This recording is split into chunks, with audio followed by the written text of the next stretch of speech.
Dari nomor 2 sampai bawah, Igun Sudarmono dan Lesti Kejora serta Bilar. Gue tidak ada sentimen negatif, gue hapus-hapusin. Ngomong nih mas, kita cuci aja nih ngomongin jadi serbuk. Karena Dikasih.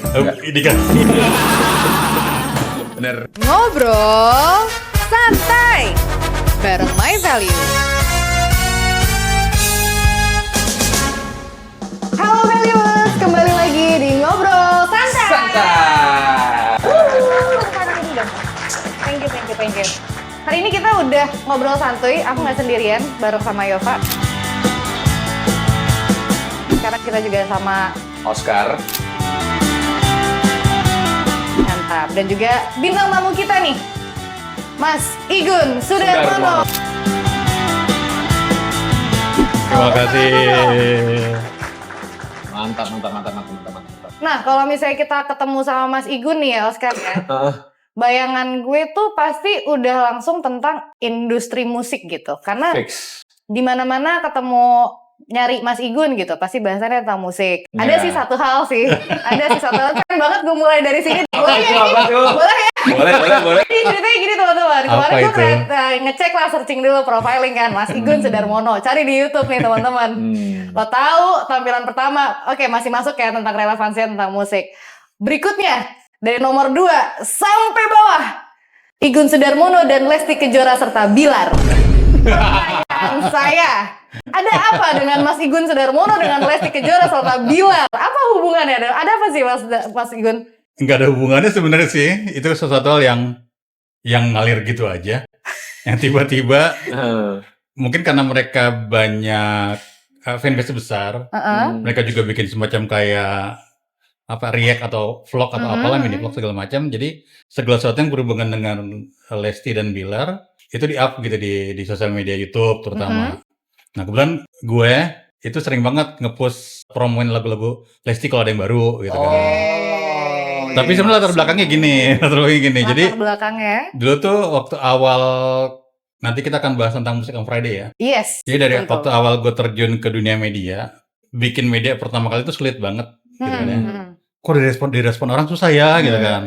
Apalagi gue terlalu idealis banget untuk nge-push musisi yang mungkin terlalu kiri banget atau terlalu mainstream banget gitu. Saya stream tuh maksudnya gimana? Jadi kayak independen lah, anak-anak indie. Oke, Nah. kayak musik indie, oke. Gue punya strategi gimana cara musik indie ini bisa didengerin lah, atau orang tahu penyanyi A nih baru nih, banyak yang tahu. Nah, biasa tuh gue tempel-tempel sama penyanyi yang udah lebih gede lah ya. secara fanbase gitu. Nah. Karena kan postingan gue tuh bentuknya karusel tuh yang sekali posting ada banyak gitu kan, tinggal slide-slide. Nah, biasa gue tempelin tuh misalnya contoh sama tadi nama Lesti Kejora gitu kan. Jadi kan fans Lesti kan nyerbu ke postingan gue itu kan. Oke. Akibatnya si artis independen ini pun ikut keangkat gitu loh. Orang jadi tahu ada artis A, artis B gitu.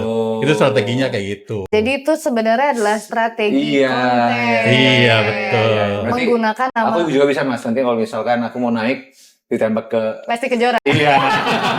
Bisa. Jadi emang setiap bikin postingan gue selalu mikirin ini ada yang bagus banget, tapi kan kalau gue cuma post dia tok Nggak ketahuan. nggak ketahuan nih gitu. Bener. Gue bisa cari di minggu itu yang artis yang cukup besar fansnya, yang lagi rilis siapa, nah bisa gue tempelin tuh. Ih, luar biasa. Biar engagementnya jadi tinggi gitu loh maksudnya. Oh, ini masalahnya sampai di-uploadnya berarti kan cross posting tuh. Harusnya kan Mas Igun sebentar, kita harus perkenalan dulu juga. Sebelum gue berjalan lebih lanjut. Sabar ya, sebelum gue berjalan lebih lanjut. Jadi Mas Igun ini adalah Creative Director di AMI Awards ya. Iya. Betul ya Mas Igun ya? Yang tadi sempat ngobrol dikit juga, ini adalah suatu pekerjaan yang bisa dibilang pekerjaan yang Mas Igun bangun sendiri, Mas Igun buat sendiri, dan sistemnya benar-benar Punya jadwal sendiri juga. Bahkan title-nya sendiri juga yang betul. atur. Jadi sebenarnya Mas Igun ini adalah kreatif director dan itu udah satu ikat nih. Benar. Ibaratnya kayak Iron Man dan Robert Downey Jr. Nah, iya gak sih? bener. Nah, coba diceritain sedikit dong Mas Igun, gimana sih kreatif director di AMI Awards itu? Oke, jadi kan dulu awalnya kebetulan gue mengalami masa di antar transisi dari CD fisik ke era digital. Betul. Gitu kan. Itu beda banget antara fisik dan digital, bedanya selain emang bentuknya beda, industrinya pun beda banget gitu. Yang artinya ketika industri berubah, sistem dari proses dari AMI Awards tersebut pun harus ikutan berubah. Oke. Gitu. Kalau dulu orang datang atau kirim CD ke kantor kita, kantor AMI, dan akhirnya kan kalau sekarang kan nggak ada fisiknya, dia adanya di digital kan di platform kan, Betul. yang artinya mereka harus ngirim linknya dong, berarti artinya. Oke. Gitu kan. Nah, ngirim link berarti kan harus ada sistem kan. Betul. Nah, sistemnya itu yang gue dan tim bangun dari awal. Berarti sistem untuk pendaftaran nominasi di AMI. Betul. Yang tadinya mereka submit CD sama Mas Igun, semua sistemnya dirubah dari awal, di-create. Mereka submit link dari lagu-lagu mereka ataupun karya-karya mereka lah ya. Betul. Kayak gitu. Termasuk kayak mau create acaranya mau kayak gimana, melihat tren yang ada, gitu kan. Terus siapa aja yang akan jadi line up-nya itu benar dipikirin perintilan satu persatu dari awal. Dari tim kreatif ini yang didirektorin oleh Mas Igun. Oke. Tapi aku penasaran satu Mas. Nominasinya itu memang menyesuaikan zaman juga atau sudah ada tuh template-templatenya? Ya, line up-nya ya? Iya, line up-nya ini terbaik atau menyesuaikan zaman. Ya, jadi tuh, menariknya adalah setiap tahun itu semua tergantung dari rilisan yang ada. Rilisan gitu. Jadi kalau yang ada jadi tahun terakhir apa yang dirilis sama musisi kita sih gitu. Jadi kalau lo nanya sama gue, si ini akan masuk kategori apa, gue belum bisa jawab karena dia akan gini. Lagu yang masuk tahun lalu contoh 5.000 lagu. Kita dengerin 5.000 lagunya tuh. Jadi untuk semuanya satu persatu. Itu pada saat zaman belum ada platform? Iya. Kalau dulu kan cuma dikit, cuman CD play cuma 600 CD. Cuma 600 CD. Banyak juga ya. Pusing sih. Karena 5.000 loh. Iya sih. Kebayang nggak sih? Lebih banyak lagi sih Mas. Nah makanya. Iya, pusing sih. CD kan cuma denger cuma lagu unggulan satu lagu doang kan paling. Berarti cuma 600 lagu kan. Tapi kalau sekarang kan digital kan orang sealbum bisa 10, 15. Total tuh 5.000 lagu. Dan 5.000 lagu itu harus didengerin. Enggak, gue ada timnya. Oh, ada timnya. Akhirnya semua masih dengerin gitu. Jadi bisa paralel, kiri dengar lagu apa, kan lagu apa. Mix up. Harus ditanya berapa hari dengerinnya gitu ya. Berapa hari Mas dengerinnya Mas? Selesainya. Jadi kita ada banyak prosesnya. Ada yang proses online. Online itu seminggu. Jadi aku ngasih, ada namanya tim kategorisasi. Tugas dia bukan menilai, tapi melihat lagu ini masuk genrenya apa. Gitu. Jadi pas di pendaftarannya tidak diklaim sendiri oleh musisinya. Jadi dari si yang ngirim nih entah label, entah musisi, entah siapapun itu akan klaim genre gue adalah A gitu contoh. Nah nanti ada lagi tim yang akan akurasi lagi, namanya tim kategorisasi untuk mengkategoriin dia tuh genrenya apa, tugasnya itu. Jadi 5.000 lagu yang masuk kita akan dengerin satu persatu. Pertama seminggu online, aku kirim linknya ke tim kategorisasi, mereka akan dengerin.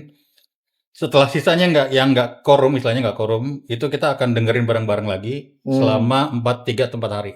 3 sampai 4 hari lagi. Sorry Mas, nggak korum itu berarti nggak sesuai sama yang didaftarkan ya, genrenya atau gimana? Jadi kan timnya itu udah banyak, ada sekitar 20 orang gitu ya dari berbagai macam genre.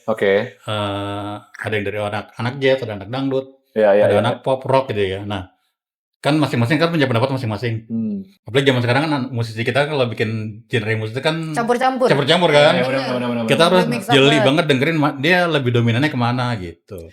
Atau mungkin ada jenis musik baru kayak yang belakangan kayak Garam dan Madu. Baru aku mau nanya. Aku baru itu gue udah nebak ini akan jadi dilema AMI tahun ini karena kita belum menemukan genre musik yang tepat buat Garam dan Madu dan teman-teman mulai ada banyak kan. Udah mulai banyak. Nah, bisa jadi pertama dia akan dicari genre yang paling mendekati yang kita udah ada. Atau bahkan dia bikin kategori baru justru malah jadi. Makanya tadi balik ke pertanyaan tadi, kategorinya itu tergantung zaman juga, tergantung sama lagu juga yang masuk. Betul. Jadi itu bisa terjadi kayak gitu. Nah, tahun ini tuh ada kategori musik kontemporer. Musik kontemporer. Ya mungkin kita nggak bisa nikmatin juga kali ya, karena itu jelimet banget kayak cuman berbunyian kayak gitu. Itu ternyata kirimannya udah lumayan banyak di beberapa tahun terakhir. Musik kontemporer tuh yang ini bukan sih yang bisa cuma main drum doang gitu. Tapi nggak ada vokalnya. Nggak ada vokalnya gitu. Itu instrumen, kebanyakan instrumen dia. Keren juga. Nah itu ternyata di 3 tahun terakhir tuh udah mulai banyak yang ngirim. Nah cuman kita bingung ini masukinnya ke genre apa. Nah akhirnya ketika tahun lalu itu udah ada cukup lumayan 4 yang ngirim, 4 musisi. Kita mulai tahun lalu kita umumkan ke khalayak. Ayo teman-teman yang pada bikin, kita ada kategori lo tahun ini gitu. Kategori kontemporer itulah ya. Kontemporer. Seperti halnya musikal, 2 tahun terakhir itu ada. Karena kan industri musikal udah lagi gede-gedenya di Indonesia nih, lagi banyak. Dan aku juga kenal beberapa teman-teman yang create teater musikal. Aku encourage mereka tuh untuk ayo Kita bikin ya. Akhirnya di AMI ada kategori album musikal. Seru banget. Gitu. Iya. Berarti ya memang benar. Jadi kalau pertanyaannya kategorinya itu apakah udah ada saklek, pasti akan berubah terus ya Mas. Selalu betul terus. Seiring berjalannya waktu, seiring berjalannya zaman, pasti kalau ada lagu baru, apa baru juga kita akan update terus. Terbuka. Yang pasti AMI selalu support lah intinya itu ya Mas. Iya, betul. Siapa yang milih Mas?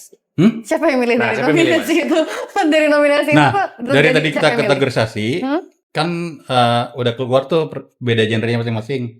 Itu kita punya namanya voting member. Voting member. Nah, voting member tuh, jadi sistem kita AMI itu kita adopsi dari Grammy. Sistemnya pakai akademi. Jadi kita tuh punya voting member. Yang kita nggak di voting secara terbuka kayak awarding lain yang di media, di blast harus bisa vote SMS segala macam. Enggak, kita voting member tuh adalah isinya adalah para musisi, produser, engineer, media, dan lain-lain yang berhubungan langsung dengan industri musik. Mereka yang ngevote memilih siapa yang berhak masuk nominasi dan siapa yang berhak mendapat Piala AMI. Oh, berarti itu reliable banget ya. Ya. Sangat kompeten maksudnya ya. Betul. Award itu berarti memang bukan dari pemilihan majority, tapi memang dari yang orang-orang berkompeten untuk nilai ya. Makanya kategori terbaik, bukan terfavorit. Oke. Kalau terfavorit itu hoardingnya pakai SMS. Benar. Klik spasi Oscar. kirim ke sekian. Iya. Tapi 2 tahun terakhir, AMI juga biar relate dengan situasi, kita bikin terfavorit satu, itu video musik terfavorit. Video musik terfavorit. Tapi bekerja sama dengan platform. Bekerja sama dengan platform. Jadi, oke. Nominasinya gimana Mas? Kalau misalnya Platform yang nentuin, kita yang kasih awardingnya. Oh, platform yang nentuin. Jadi platform nentuin video musik terfavorit, mereka nentuin berdasarkan best view. Oh, best view. Oke. Dari mereka, data dari mereka, akhirnya kita kasih itu ke Iya. Dan itu dipilih secara terbuka. Platform yang pilih. Platformnya yang pilih. Jadi bukan dinominasi secara terbuka kan juga. kita tinggal bisa lihat di platform itu emang best angkanya segitu besar gitu. Iya. Menarik juga ya. Iya. Keren. Terus Mas, aku penasaran Mas dikit. Boleh. Berarti kan kalau misalkan tadi ada terfavorit dari itu jadi platform yang nunjuk itu platform, terus disalurkan juga berdasarkan best view. Berarti menurut Mas Igun sendiri, perkembangan zaman musik ini gimana sih Mas?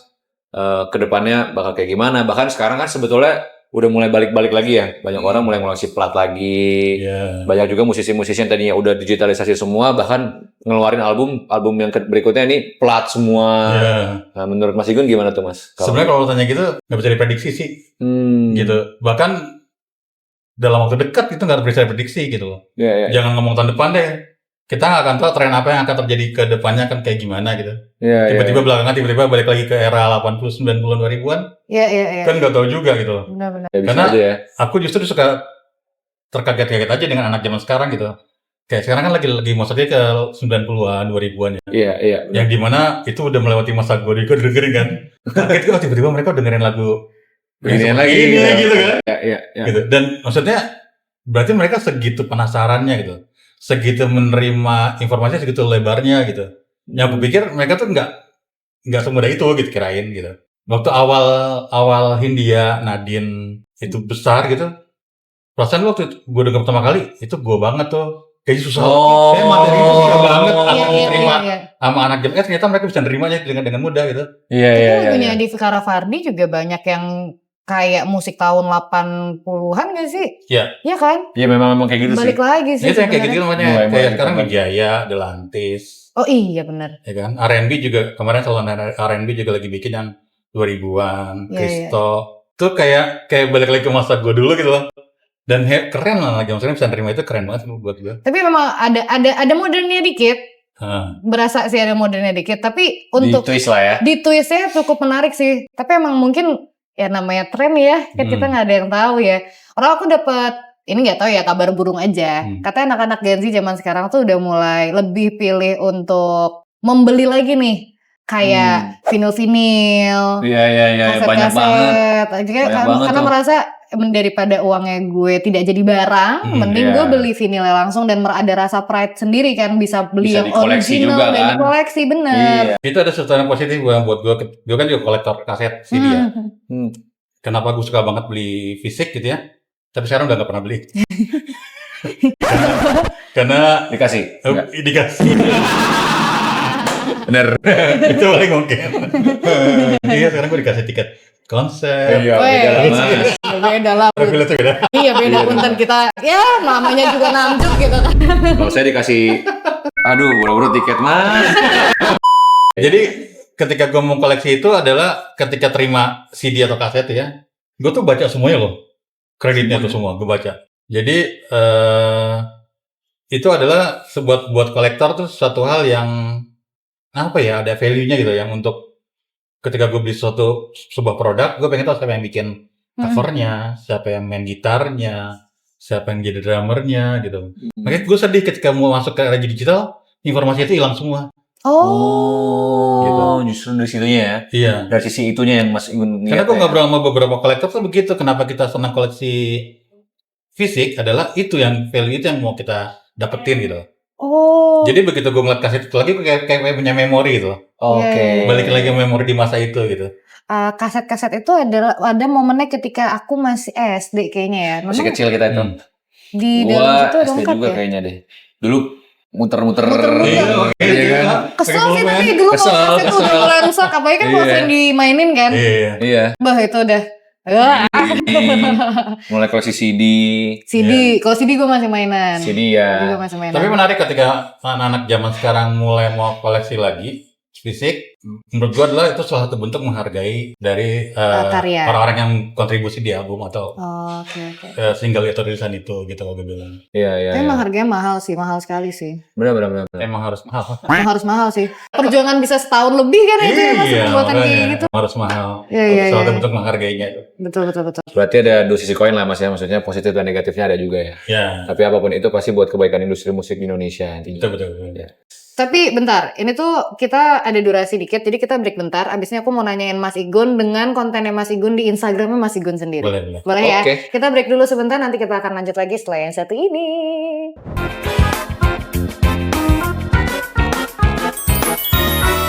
Jadi dari tadi kita udah ngebahas tentang Mas Igun di AMI Awards itu sendiri, bagaimana how the creative director works, atau timnya, beserta timnya, nominasinya juga tadi gimana. Cuman aku masih ingin mau menggali lebih lanjut ya. Karena ini nanti kaitannya sama si Lesti Kejora ini. Penasaran sama Lesti Kejora. Jadi kan Mas Igun bikin akun ya, setahu aku, correct me if I'm wrong, Music on Friday, betul? Terus abis itu punya juga akun pribadi yang akhirnya jadi akun media yang punya beberapa channel, bukan channel, IP ya, konten program. Ada yang Top 16 Charts Award, Top 16 Charts aja, terus bocoran alus, orang dalam dan macam-macamnya gitu. Boleh diceritain nggak sih Mas Igun? Nanti dari situ aku soalnya mau lanjut ke Lesti. Sebenarnya awalnya itu tadi ketika gue bikin Music on Friday, yang kiri banget tuh, yang side stream, yang independen banget.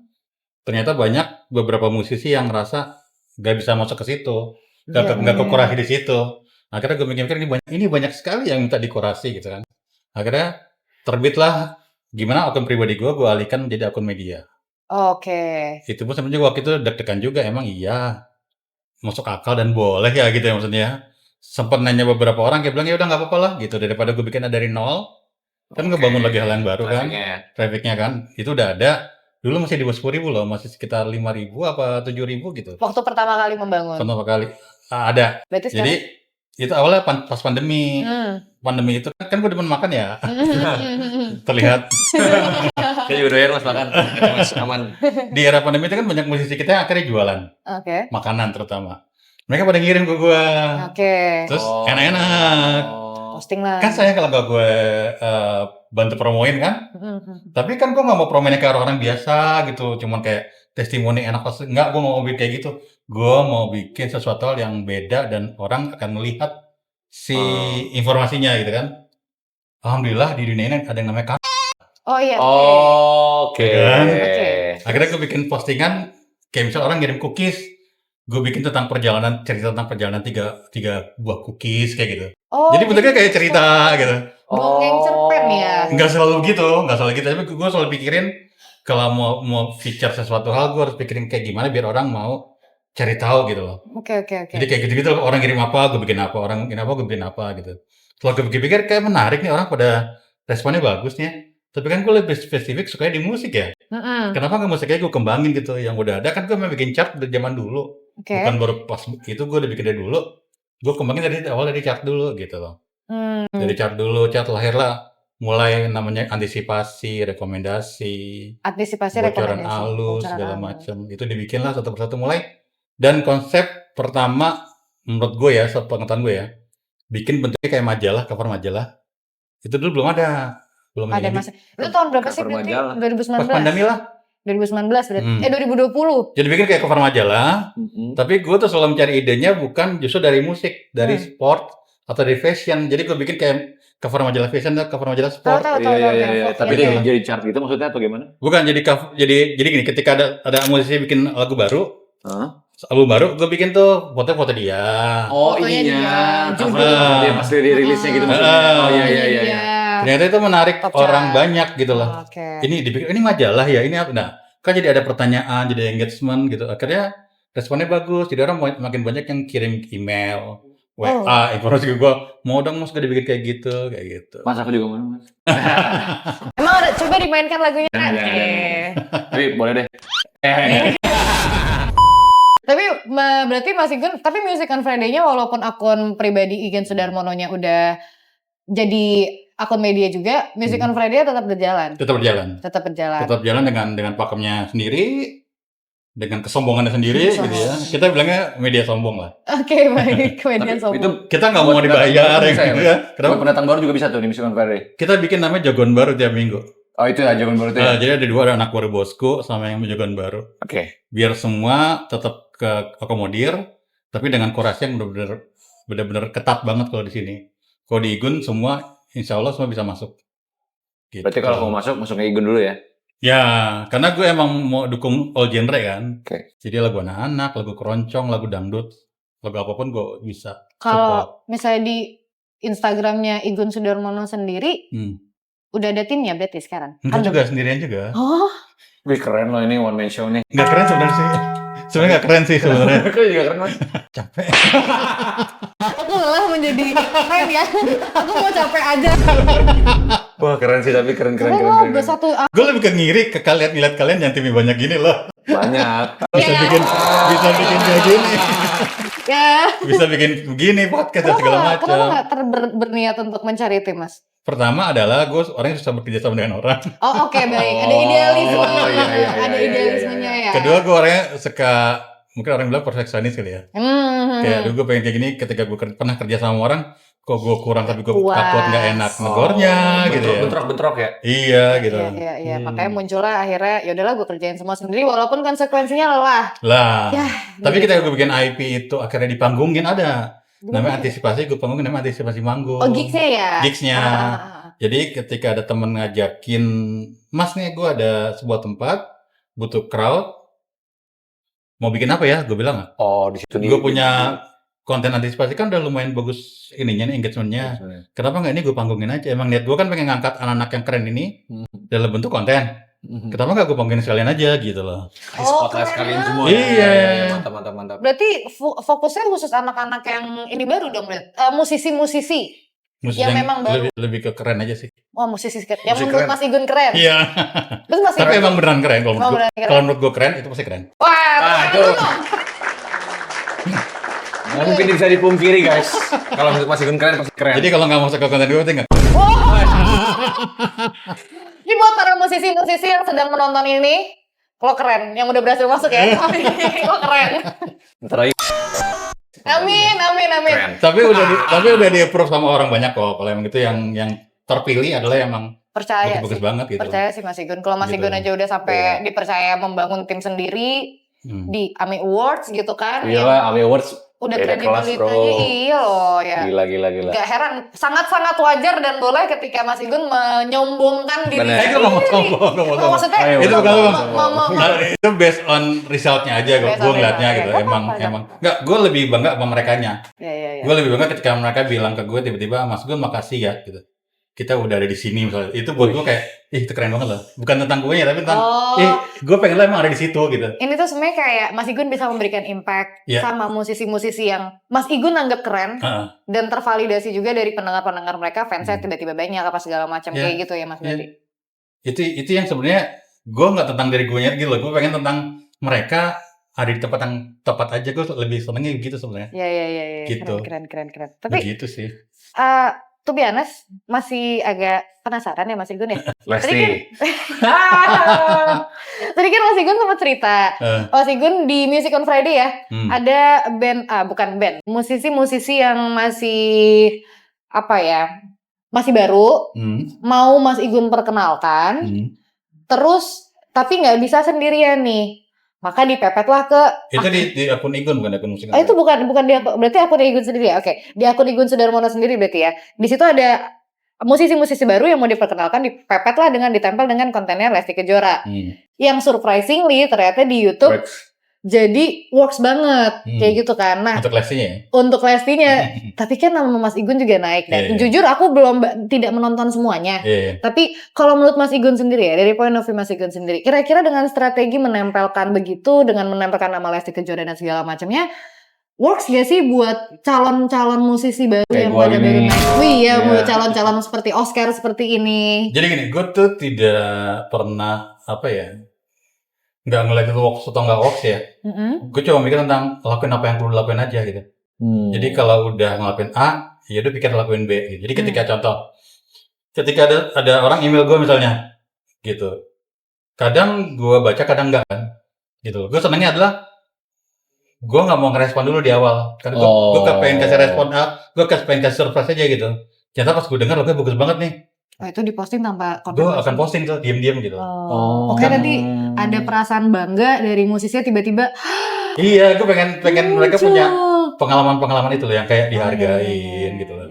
Dan alhamdulillah kalau seandainya mereka tiba-tiba gue tempel dengan artis lain lebih besar, ternyata responnya bagus lagi kan mereka juga senang juga, main gitu. Keangkat juga. Gue pengen nimbulin pengalaman itu ke mereka aja gitu loh. Kayak gitu sih. Tapi Mas Igun, kenapa sorry banget, tapi kenapa Lesti Kejora? Iya karena salah satu yang fan besar juga kan. Iya sih. Tapi Lesti Kejora sendiri tahu nggak sih Mas Igun? Tahu dong, nge-follow gua. Jadi dia udah tahu juga bahwa ini nih. Manggil gua bapak lagi. Oh iya. Pak Igun. Maaf Pak Igun. Harusnya gua juga manggilnya Pak Igun berarti. Harusnya. Iya. Jadi gua udah tua banget. Tapi Mas Igun main alat musik nggak atau apa? Enggak, gua nggak bisa. Tapi penikmat dan pengerti banget ya musik ya. Mendalami musik. Pecinta musik kali tepatnya. Pecinta musik. Tapi kalau udah sampai gak tahu ya, ini masih bisa disebut ranah profesional kan ya? Profesional dong. Mendalami berarti ya. Profesional tapi tidak harus punya basic musik. Iya, benar. Iya. Awal mulai suka musik kenapa sih Mas? Sebenarnya waktu masih kecil di kakak-kakak tuh demen koleksi kaset. Itu dari yang mulai metal, Metallica, rock, kayak Bon Jovi dan lain-lain gitu ya. Bahkan sampai The Beatles juga punya. Itu kakak gue yang gede yang cowok. Kakak gue yang cewek, musiknya Indonesia semua nih. Mulai dari Chrisye, lagu-lagu era itu lagu-lagu cengeng kayak dulu udah ada kayak Rito Harahap dan lain-lain. Betara Sonata dan lain-lain gitu kan. Bahkan sampai ke Chrisye pun punya juga. Jadi informasi itu yang akhirnya gue tangkap tuh, gue terima tuh gitu. Dan akhirnya jadi suka sama musik gitu. Bahkan gue jadi zaman dulu tuh kalau era gue, zaman TVRI, dengerin musik kan sebulan sekali, seminggu sekali. Tapi ya TVRI itu gue dulu ingat pas masih kecil, dia suka ngadain musik band gitu di kantornya dia, terus di live di TV-nya. Itu ada tuh. Ada kan? Ada, tapi udah era sekarang. Era sekarang ya? Berarti era gue kecil ya? Zaman dulu kalau kayak acara MTV gitu, sebulan sekali bahkan lagu baru. MTV sebulan? Enggak, kalau TVRI. Namanya kayak Aneka Safari. Select Top tuh sebulan sekali loh bayangin ya. Jadi ketika ketinggalan, ya sudah. Gue gak dapet informasi itu. Miss the moment. Iya. Dan gue paling dapat info tercepatnya adalah di radio. Di radio masih update. Tapi radio keren juga ya. Sampai sekarang tuh masih stay tune terus ya dia. Jujur iya. Gue dengerin banget lagi radio. Iya lagi. Di mobil. Menunggu radio banget. Dulu tuh semua lagu baru ada di radio. Semua lagu baru. Kalau sekarang emang udah nggak? Jangan ngomong di sini ya. Ada satu FM yang kemarin sempat viral tuh. Saya setiap hari dengerin itu. Cuma ntar promosi jangan sebut ya. Tiba-tiba hilang siarannya. Kayak gue tahu dah. Lo tahu ya? Kayak gue tahu dah. Dan ngomongin radio. Itulah. Tapi udah ngomongin radio, gue tuh dulu punya cita-cita pengen jadi penyiar radio. Nah terus? Makanya gue bikin cap musik. Iya. iya. berbagai macam cita-cita tetap bisa dialihkan walaupun dengan berbagai beda cara. Ya. Cakep. Kenapa dulu cita-cita pengen jadi penyiar radio? Bisa menyampaikan chart musik terus-terusan selama di radio. Oh. Jadi kan karena saking cintanya kali sama lagu-lagu baru gitu ya. Gue kayak pengen present ke orang-orang, ya ada lagu baru minggu ini keren banget ini gitu. Jadi gue bikin tuh chart musik tapi di kalender gue tuh. di kalender gitu. Biar gue ingat, karena pas misalnya setahun ke depan gue liat, oh tahun lalu lagu apa aja sih, gue liat tinggal di kalender siapa aja gitu. Oh, jadi emang sampai di track back history juga tahu semua ya? Jadi gue kayak pura-pura kayak penyiar radio yang kayak nomor 5 ada ini, nomor 16 ada ini gitu. Kayak gitu-gitu gitu. Oscar gitu. Punya pertanyaan. Kalau zaman dulu, Mas Igun kan top chartnya berarti di kalender based on Mas Igun dengerin sendiri kan? Iya. Nah kalau sekarang, top chartnya yang Mas Igun ada di kontennya Igun Sudarmono, itu dari mana? Sama. Based on my opinion berarti ya? Iya, betul. Untung atas namanya medianya Igun Sudarmono. Ini jangan salah lu. Kenapa tuh? Banyak orang yang juga pro kontra. Pro-kontranya gimana? Coba cerita dong Mas Igun, gimana tuh? Di awal itu dibikin, mungkin semuanya kontra kali ya. Siapa elu gitu istilahnya. Elu bisa bikin kayak gini, berani bikin kayak gini. Gue sempat kayak drop dan nanya, dan ngobrol curhat ke teman-teman yang di circle musisi gitu ya. Nggak apa-apa, lo bikin aja gitu. Kan lo emang dengerin musik gitu kan. Iya. Gue bilang, tapi gue kayak ngerasa nggak pede gitu ya. Akhirnya ketika apa, ya jalannya terus tiap minggu kerjain. Tabel juga muka lama-lama ya Mas? Iya tuh, coba bukan. Netizen kurang ajar nih. Karena kan emang niatnya pengen, gue mau bener-bener kurasi. Iya. Yang emang bener nih, ini lagu bagus banget tapi nggak viral atau nggak naik gitu. Iya. Pengen banget gitu. Aku ada perasaan yang sama juga tuh Mas Igun tentang hal-hal kayak gitu. Cuman bedanya kalau Mas Igun itu ada di dunia musik, kalau aku di dunia F&B. Mungkin lebih ke situ. Tapi aku ngerti banget perasaannya Mas Igun. Rasanya tuh pengen banget ya ada tempat bagus atau lagu bagus atau makanan enak. Expose gitu ya. Nggak terkenal. Rasanya tuh hati kayak nyes gitu. Sayang banget ya orang-orang pada nggak tahu tempat ini atau lagu ini. Iya benar. Iya. Nah kita bilangin ngomong bicara tentang balik ke Lesti. Gue selalu mikir nih gitu. Gue tuh mikirin gitu. Walaupun gue bukan timnya dia, tim marketingnya si tim artis ini atau siapa gitu ya. Pengen aja. Gue pengen banget mikir gimana caranya biar lagu ini bisa terkenal. Saking gue cintanya sama lagu, gue pengen dia naik gitu. Gue mikirin gitu loh. Tapi emang the only thing that we can do ketika kita punya perasaan seperti itu emang cuma satu sih. Bikin media based on our opinion aja dulu. Iya. Tapi emang berat. Tapi emang berat sih, ya sih. Sampai sekarang pun masih banyak juga orang-orang yang kontra atau komen apa. Cuma karena gue kan gak demen konflik ya. Gue tidak demen sentimen negatif. Gue hapus-hapusin. Omongan netizen nih Mas. Kita cuci aja nih omongan netizen nih. Jadi serbuk. Karena itu beneran loh. Itu beneran. Jadi ketika ada satu orang komen A, itu kan akan tuk di bawahnya kan. Akan jadi ribut kan. Itu kan gue hapus, gue blok.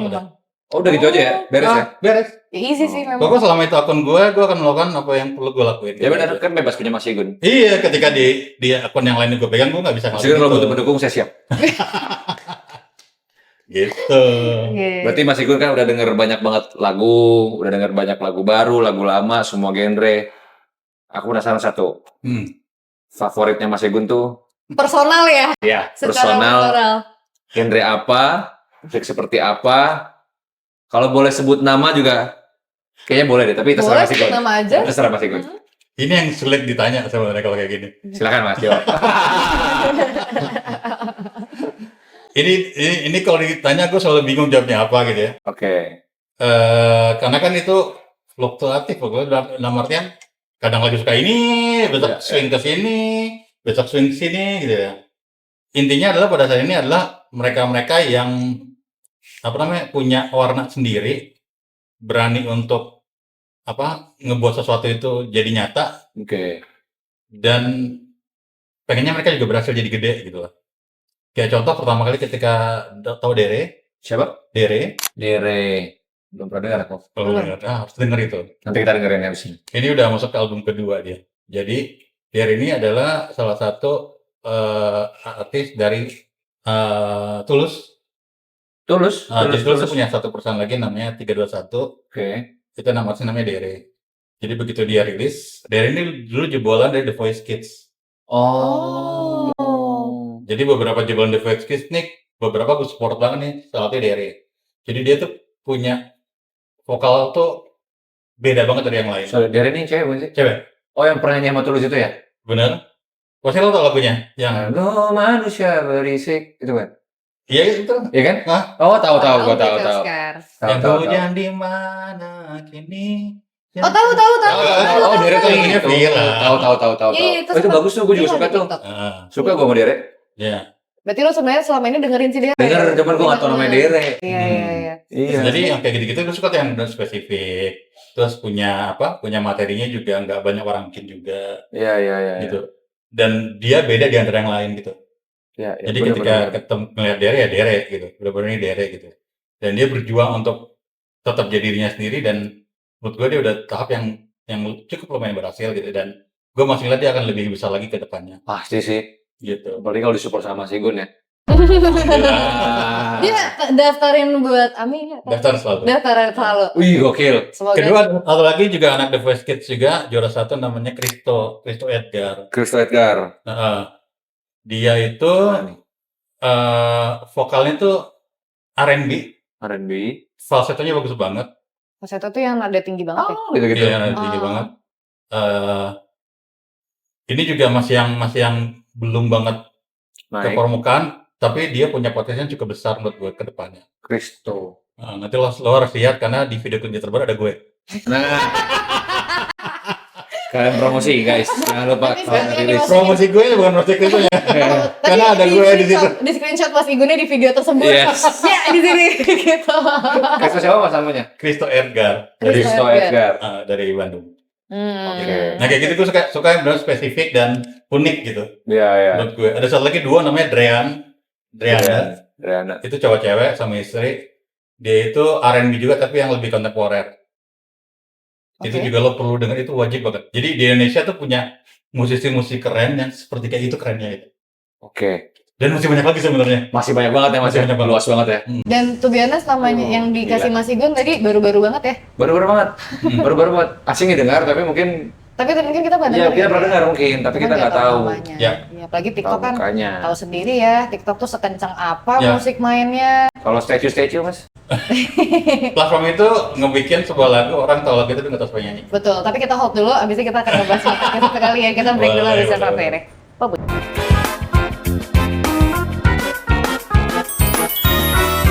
Oke, Mas Igun tadi sempat nyebut kan, TikTok adalah salah satu platform yang bikin lagu-lagu itu tersebar dengan luas tanpa diketahui penyanyinya siapa. Menurut Mas Igun, itu bagus apa enggak sih? Sebenarnya kan itu salah satu bentuk perubahan juga ya dari kaset ke digital. Menurut Mas Igun gimana dengan lagu situasi itu? Sebenarnya kalau kita bahas tadi di awal tentang cara yang gue lakuin, kan bagaimanapun juga ketika kita berusaha, nggak bisa 100% semuanya akan dimakan sama orang. Nah, proses yang gue platform TikToknya adalah sebuah cara untuk orang minimal tahu dulu lagunya nih. Gitu kan. Yang artinya ada sebuah PR dari sebuah produk atau sebuah program ataupun yang dari 100% hal yang pengen gue sampaikan, setidaknya sebagian kecil udah diketahui orang. Tinggal gue gimana artis gue bisa jadi orang juga tahu kan gitu. Iya nggak sih? Iya benar. Iya nggak sih? Benar. Sama tadi kayak gue lakuin ketika gue dampingin sama si artis terkenal, minimal dianya orang si fansnya yang gede ini, oh ada artis namanya B atau C gitu. Notice ya. Notice dulu, minimal di notice dulu menurut gue. PR selanjutnya adalah tentang naikin lagi brandingnya dia kan. Gitu maksud gue. Berarti sebenarnya musisi zaman sekarang tuh PR-nya makin banyak ya? Tadi selain mereka perlu membayangkan tentang, perlu mikirin tentang lagunya sendiri, perlu ada bantuan juga kan dari pihak luar ya? Ada lagi PR yang mereka perlu buat sendiri juga, menjual konten menggunakan lagunya dia, biar viral. Kalau menurut Mas Igun gimana tuh? Kalau biar viral, kayaknya belakangan emang semua tujuannya itu ya. Iya betul. Iya nggak sih? Itu betul. Iya nggak sih? Itu Karena kan betul. tujuannya ujung-ujungnya pengen nyari adain pemasukan atau apapun itu kan ya. Iya. Nah cuma kan nggak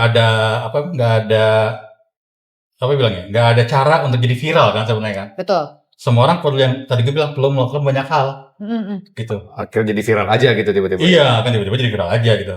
Menurut gue yang paling penting adalah balik lagi ke kitanya, ke guenya adalah lo mau ngelakuin apa untuk itu gitu ya. Ketika lo dihadapkan dengan sebuah project gitu ya, gue mau ngelakuin apa buat project gue nih, mau gila-gilaan, mau mati-matian apa enggak gitu, lebih ke situ itu menurut gue sih ya bikin planning tetap bikin planning, tapi lakuin terus aja gitu maksud gue.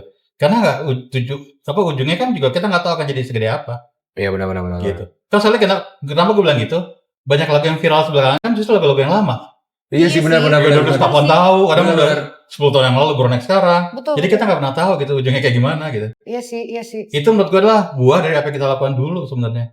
Yes. Gitu. Bisa aja kayak gitu Iya. ya. Benar. Menurut gue percaya dengan sangat orang yang nggak ngapain pasti nggak akan dapat apa juga ujungnya. Gitu. Jadi tetap ngelakuin aja menurut gue ya. Ya. Seberapa, kalau menurut Mas Igun sendiri, seberapa penting sih pengaruhnya dari konten terhadap industri musik saat ini? Since Mas Igun punya media yang megang itu juga gitu. Kedenya seberapa besar pengaruhnya? Seberapa pentingnya juga mungkin? Mungkin lebih ke penting ya. Iya. Kenapa lebih ke penting adalah karena cara orang menikmati informasi saat ini udah beda banget. Gitu loh. Tadi aku menuju ke sini tuh ngobrol sama driver bicara tentang stasiun TV gitu kan. Ya kan? Kenapa banyak, kata dia yang bilang ya bukan gue ya. Kenapa banyak stasiun TV yang tiba-tiba jadi tutup gitu kan? Karena cara menikmatinya sekarang udah mulai beralih nih. Orang sekarang jadi informasi langsung ke handphone gitu kan. Kalau nggak adaptasi juga hilang juga. Nah, bicara adaptasi artinya kan berarti yang namanya konten tuh perlu dipikirin gitu. Karena semua isinya kan konten. Nah, basicnya konten. Jadi emang perlu dipikirin. Makanya gue lebih bilang namanya penting. Gitu. Penting banget untuk bikin itu gitu. Walaupun mungkin ya nggak semua orang jago bikin konten loh. Banyak temen nanya sama gue konsultasi, ini gimana cara sih mas bikin kayak gini? Gue bilang gue juga nggak tahu mesti harus gimana karena masing-masing orang itu berbeda-beda banget nih treatmentnya, nggak bisa disamain. Tapi lo bisa belajar dari orang yang udah pernah bikin dan itu berhasil, gue bilang gitu. Jadi biasanya ketika mereka datang ke gue nanya, si artis A pernah ngelakuin ini, lo coba lakuin aja deh gitu. Iya. Kita nggak tahu juga lo kan sama kayak dia apa enggak, tapi setidaknya lo lakuin. Lakuin. Kalau lo bingung, mulai dari orang-orang sebelumnya yang sudah pernah membuat itu dan itu berhasil. Iya. Quotes. Tapi nggak ada jaminan kalau itu akan berhasil. Catat ya editor. Itu quotes. Tapi gue percaya kalau lo lakuin terus-menerus, akan ada hasilnya kok suatu saat nanti. Ya walaupun itu usaha kayak tidak akan pernah membawa hasil lah ya. Bener. Walaupun 20 tahun kemudian tiba-tiba ada TikTok lagi versi kedua viral lagi. Iya, bisa jadi kan? Bisa jadi. Tapi mas, aku penasaran mas, ini sedikit out of topic tapi masih sedikit nyinggung digital platform. Tadi kan ada TikTok dan lain sebagainya. Sekarang yang lagi viral juga itu kan tentang loyalty musik tuh mas. Gimana tuh loyalty musik? Nah, Maaf mungkin nanti banget. Mas Igun coba. Boleh nggak ini ngebahas gue tuh kan? Gue agak gimana bilangnya? Ngebahas ini suatu hal yang menurut gue tuh sensitif ya. Bukan sensitif, tapi itu emang harus ada orang khusus yang Oke. Kita tambahkan imbuhannya. Menurut Mas Igun bagaimana? Mas Igun gimana? Gue nggak pernah mau berkomentar tentang itu karena buat gue itu kan lebih apa bilangnya? Itu ada ilmunya. Itu ada ilmunya dan emang harus orang yang paham ilmunya biar nggak salah. Karena selama ini tuh banyak paham ini, paham itu. Iya, banyak banget kan, ya. Mas. Makanya kemarin viral itu kan karena juga yang sini punya paham sendiri, yang si pemilik lagu juga punya paham sendiri, label juga punya paham sendiri. Kan royalty itu yang dimaksud. Banyak banget, jadi makanya harus ada orang yang kompeten, yang punya ilmunya untuk dia ngebahas itu secara detail. Berkaitan dengan itu kan berkaitan dengan hak cipta lagu bukan? Hak cipta lagu, betul. Oh, itu agak ya benar Mas Igun sih perlu ada orang ahli di balik. Perlu ada orang spesifik lah ya. Yang memang menguasai itu. Dan gue termasuk orang yang ketika gue tahu, ribet juga ya sebenarnya gitu urusan itu. Iya ternyata gitu. Lalu sempat membaca sedikit tentang case tersebut kan? Iya, sempat. Cuman baik lagi juga bukan kapasitas gue buat ngomong, tapi ya memang nanti ada ahli yang ngomong lah. Agak sedikit lebih. Nanti dikat ya teman-teman. Oke, kalau gitu balik yang awal lagi. Tadi pertama selain mengikuti adaptasi digitalisasi, musisi juga harus penting bikin konten. Kemudian challenge-nya mas, pengen tahu. Challenge terbesar apa sih seorang musisi di dunia sekarang dengan era digital yang sangat luas, tanpa batas, kemudian dia udah bikin konten penting dan lain sebagainya. Cuman challenge terpenting itu apa sih? Apakah dengan egonya dia, idealismenya dia, atau dia harus mengikuti industri yang ada, atau seperti apa sih mas? Sebenarnya tantangan terbesar di industri sekarang dengan era digital itu seperti apa menurut Mas Igun? Challenge-nya ada tadi gue bilang di awal juga perubahan, kalau tanya trennya mau kemana sih gitu. Nah, ini kuping harus denger mulu nih. Jadi kayak perubahan itu terjadi terus-menerus setiap saat gitu loh.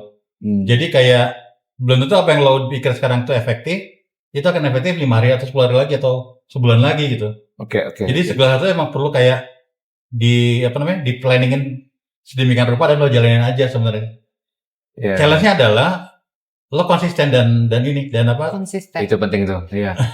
konsisten untuk menjalani terus ya. Iya, benar. Konsisten. Pasti yang namanya rasa capek, kesel, nggak sesuai dengan apa yang lo mau, itu pasti terjadi gitu.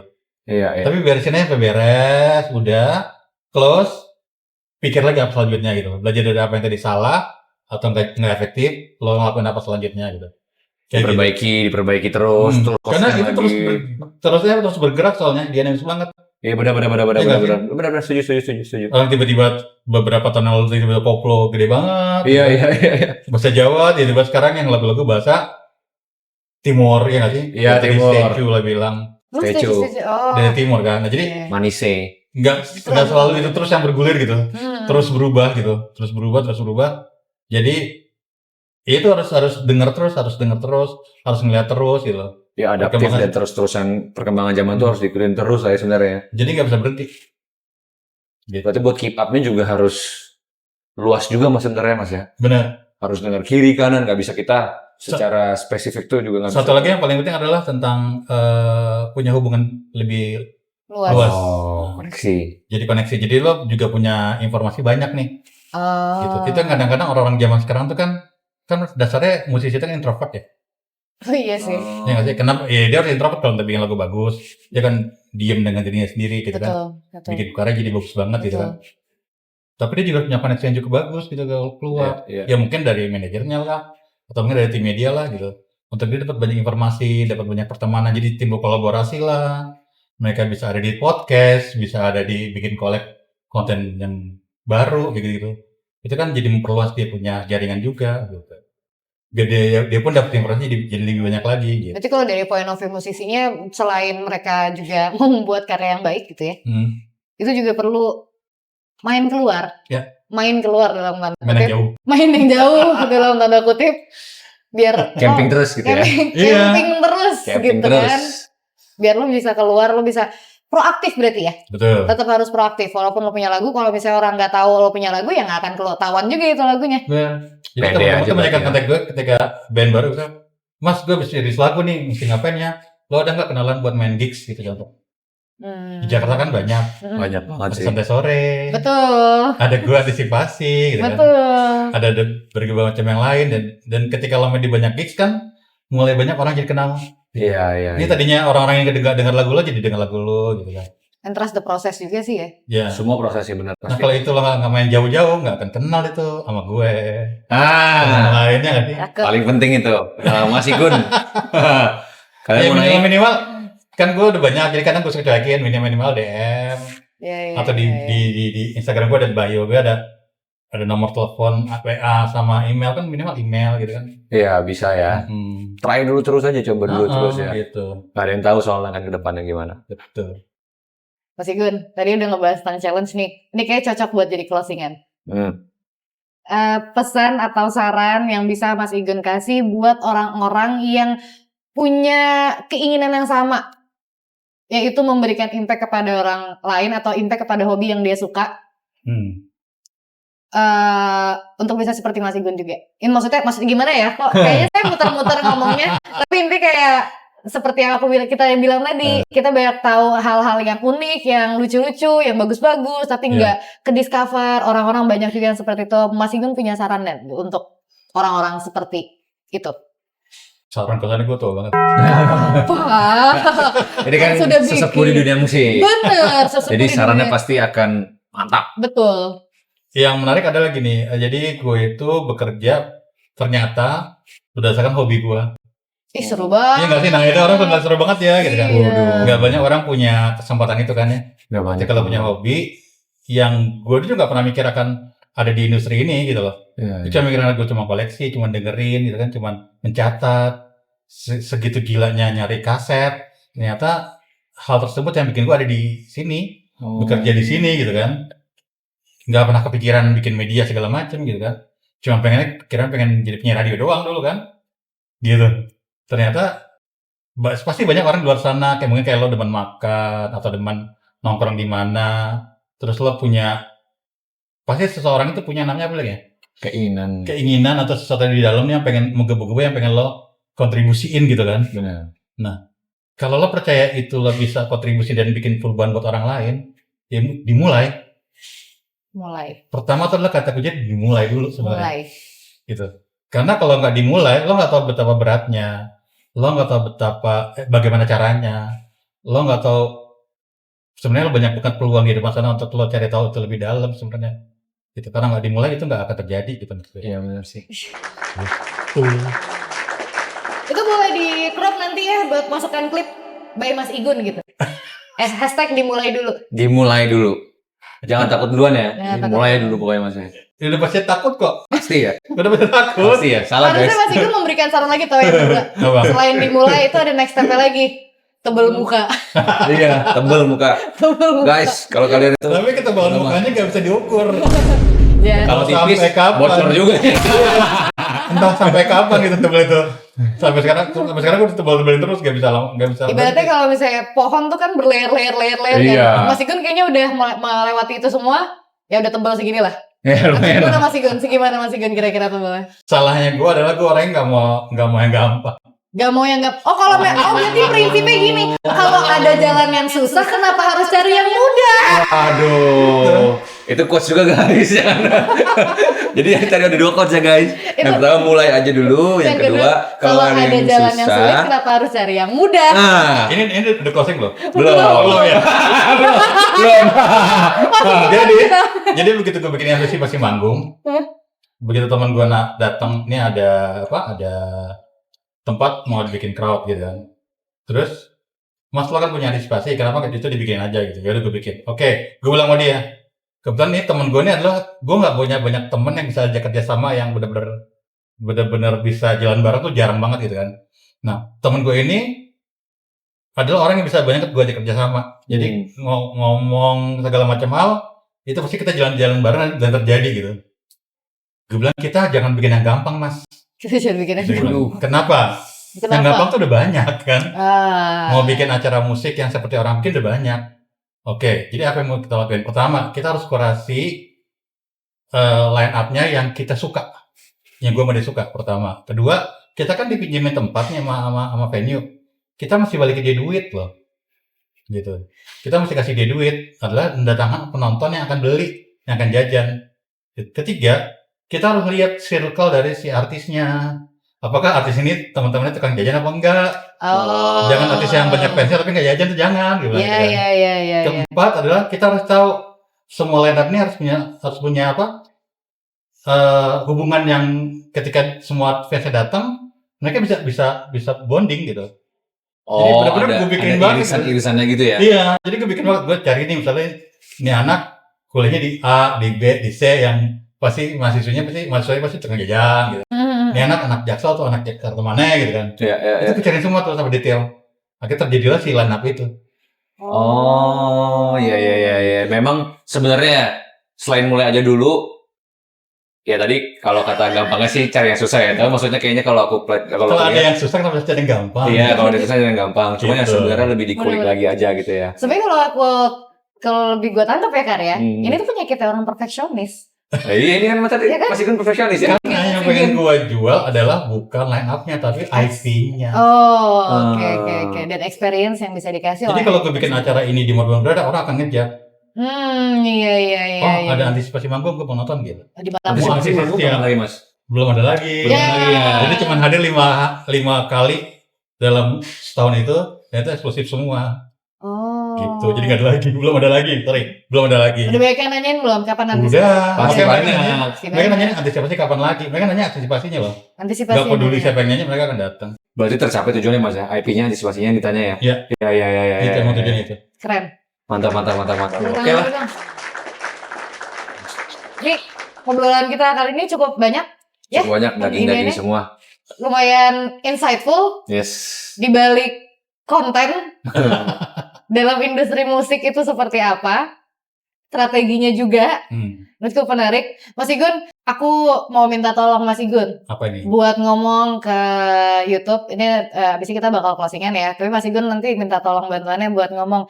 Jangan lupa buat subscribe akun My Value di YouTube. Like, comment, dan share akun video ini gitu. Ya boleh Mas Igun, silakan. Oke, Valuers, jangan lupa subscribe akun My Value di YouTube. Like, comment, and share.